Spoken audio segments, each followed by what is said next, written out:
Paulo e Estevão, pelo Espírito Emmanuel, psicografia Francisco Cândido Xavier. Primeira parte, capítulo 9, parte 3. Saulo calculou a extensão daquela generosidade espontânea e teve os olhos úmidos. Despediu-se. A noite fresca estava repleta de sugestões para o seu espírito. Nunca meditara nos insondáveis desígnios do Eterno como naquele momento em que recebera tão profundas lições de humildade e amor da mulher amada. Experimentava na alma opressa o embate de duas forças antagônicas que lutavam entre si para a posse do seu coração generoso e impulsivo. Não compreendia Deus senão como um Senhor poderoso e inflexível. À sua vontade soberana dobrar-se-iam todas as preocupações humanas. Mas começava a perquirir o motivo de suas dolorosas inquietudes. Por que não encontrava em parte alguma a paz anelada ardentemente? E todavia, aquela gente miserável do caminho entregava-se às algemas do cárcere, sorridente e tranquila. Homens enfermos e valetudinários, isentos de qualquer esperança do mundo, suportavam-lhe as perseguições com louvores no coração. O próprio Estevão, cuja morte lhe servira de exemplo inesquecível, abençoara-o pelos sofrimentos recebidos por amor ao carpinteiro de Nazaré. Aquelas criaturas desamparadas gozavam de uma tranquilidade que ele desconhecia. O quadro da noiva doente não lhe saía dos olhos. Abigail era sensível e afetuosa, mas lembrava sua ansiedade feminina, a intensidade de suas preocupações de mulher, quando, eventualmente, não conseguia comparecer com pontualidade no adorável recanto da estrada de Jope. Aquele Jesus desconhecido proporcionara-lhe forças ao coração. Se era inconteste que a enfermidade lhe extinguia a vida aos poucos, também evidente era o rejuvenescimento das suas energias espirituais. A noiva falara-lhe como que tocada de novas inspirações. Aqueles olhos pareciam contemplar interiormente a paisagem de outros mundos. Essas reflexões não lhe deram ensejo à admiração da natureza. Reentrando em Jerusalém, guardou a impressão de que despertava de um sonho. À sua frente desenhavam-se as linhas majestosas do grande santuário. O orgulho de raça falava-lhe mais forte ao espírito. Era impossível conferir superioridade aos homens do caminho. Bastou a visão do templo para que encontrasse em si mesmo os esclarecimentos que desejava. A seu ver, a serenidade dos discípulos do Cristo provinha naturalmente da ignorância que lhes era apanágio. Geralmente, os que se afeiçoavam aos galileus eram apenas criaturas que o mundo desclassificara pela decadência física, pela educação falha, pelo supremo abandono. O homem de responsabilidade, por certo, não poderia encontrar a paz a preço tão vil. Figurar-se-lhe-ia haver resolvido o problema. Continuaria a luta. Contava com o breve restabelecimento da noiva. Logo que possível, desposaria Abigail e, com facilidade, dissuadi-la-ia dos fantasiosos quão perigosos engodos daqueles ensinamentos condenados. Do âmbito do seu lar feliz, prosseguiria na perseguição de quantos esquecessem a lei, trocando-a por outros princípios. Esses raciocínios lhe acalmaram, de certo modo, as inquietações. Mas no dia seguinte, manhã alta, o mensageiro de Zacarias golpeava-lhe a alma com uma notícia grave. Abigail piorara, estava agonizante. Incontinente, tomou o caminho de Jope, ansioso de arrebatar a bem-amada ao perigo iminente. Ruth e o marido estavam desolados. Desde a madrugada, a enferma caíra em penosa prostração. Os vômitos de sangue sucediam-se ininterruptos. Dir-se-ia que só esperava a visita do noivo para morrer. Saulo escutou-os, lívido como cera. Mudo, dirigiu-se para o quarto, onde o ar fresco penetrava embalsamado, trazendo a mensagem das flores do pomar e do jardim, que pareciam enviar despedidas, as mãos delicadas e carinhosas que lhes haviam dado a vida. Abigail recebeu com um raio de infinita alegria dos olhos translúcidos. O tom de marfim do semblante abatido acentuara-se rapidamente. O peito arfava-lhe precípite, o coração batia sem ritmo.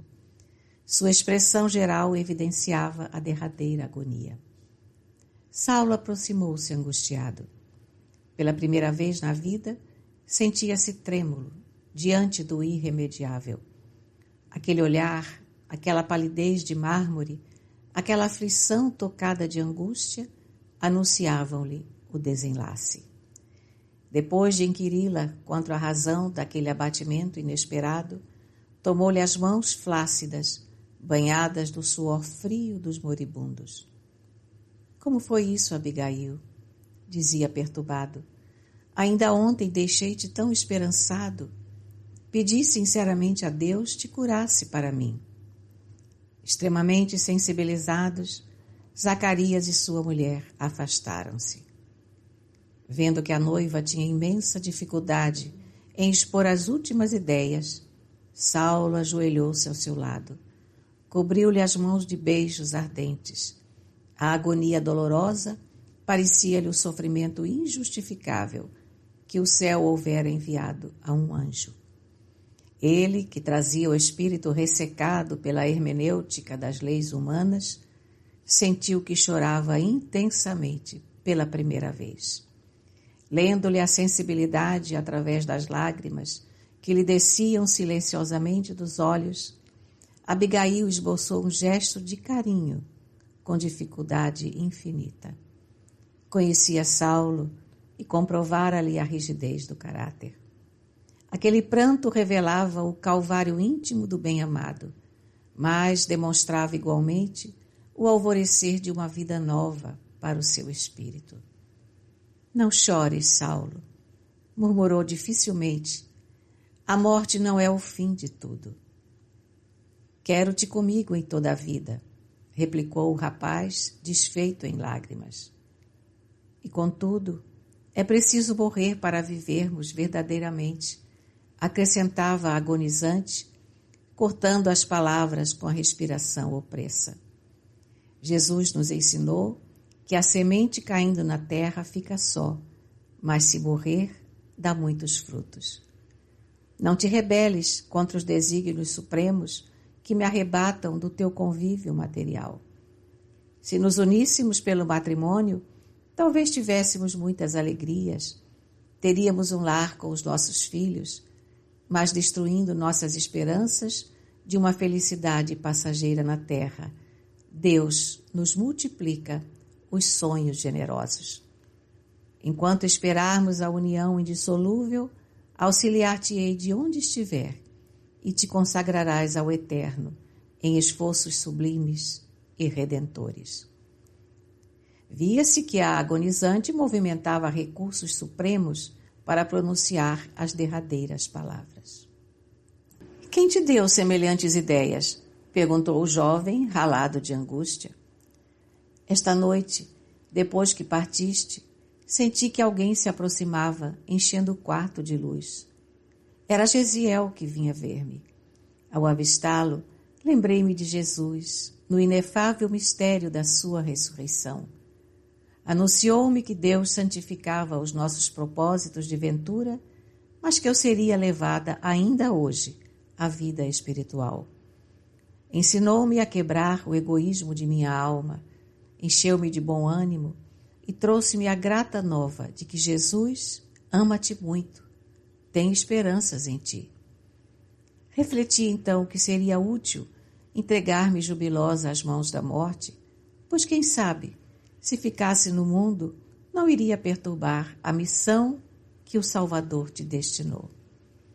Gesiel afirmou que nós te ajudaremos de um plano mais alto. por que então deixarei de ser tua companheira? Seguirei teus passos no caminho, levar-te-ei onde se encontrem nossos irmãos do mundo em abandono.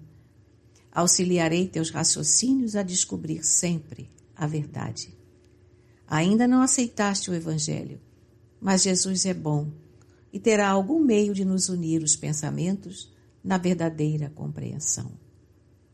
O esforço da moribunda havia sido imenso. A voz extinguira-se-lhe na garganta. De seus olhos profundamente lúcidos, as lágrimas corriam abundantes. Abigail, Abigail, gritava Saulo desesperado.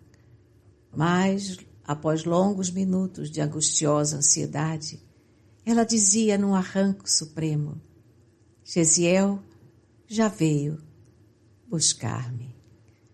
Instintivamente, Saulo compreendeu que era chegado o momento fatal. Em vão chamou pela moribunda, cujos olhos se empanavam. Debalde lhe beijou as mãos geladas, agora cobertas de um palor de neve translúcida. Como louco, gritou por Zacarias e Rute. Esta, soluçante, desfeita em pranto, abraçou-se a Abigail, que desde a morte do filho resumia todo o seu tesouro maternal. A agonizante fixou o olhar, respectivamente, em cada um, como a evidenciar amoroso agradecimento. Depois, uma só lágrima silenciosa foi o seu último adeus. Do jardim próximo chegavam perfumes brandos. O céu crepuscular tonalizava-se de nuvens aurifulgentes, enquanto os pássaros, em recolhida, cruzavam os ares alegremente. Pesada amargura abatera-se sobre a mansão da estrada de Jope.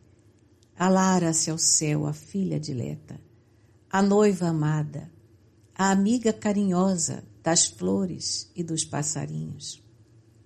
Saulo de Tarso ali se deixou ficar mudo, estarrecido, enquanto Rute, lavada em lágrimas, cobria de rosas a morte adorada que parecia dormir.